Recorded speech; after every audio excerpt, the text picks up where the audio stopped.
हातकणंगले तालुक्यातील कुंभोज येथे होळी व धुलीवंदन सण मोठ्या उत्साहात साजरा करण्यात आला। होलिका दहन दिवशी सायंकाळी महिलांनी एकत्र येऊन अंगणामध्ये होळी पेटवून त्यामध्ये सर्व रोगराई दुःख नष्ट होऊ देत, इडापिडा टळो अशी मागणी केली। यावेळी परिसरात लहान मुलांनी शेणी गोळा करून सायंकाळी अनेक ठिकाणी होळी पेटवली व त्याभोवती बोंब मारून आपल्यावरील सर्व संकट जळून जाऊ देत अशी मागणी केली। त्यानंतर धुलीवंदनाचा कार्यक्रम मोठ्या उत्साहात संपन्न झाला।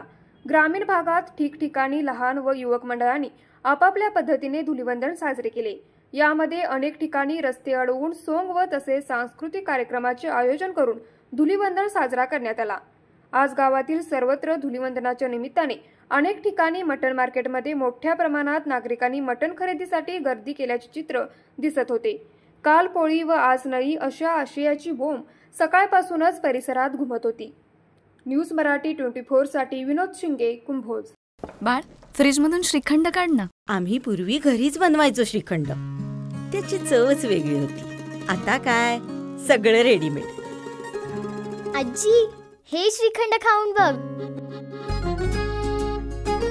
आज तुझ्या आईनं घरीच बनवलं की काय? हे आहे गोकुळचं श्रीखंड। अगदी जिभेवर रेंगाळणार। जिभेवरच नाही तर मनावरही रेंगाळणार। गोकुळ श्रीखंड, मनावर रेंगाळणार।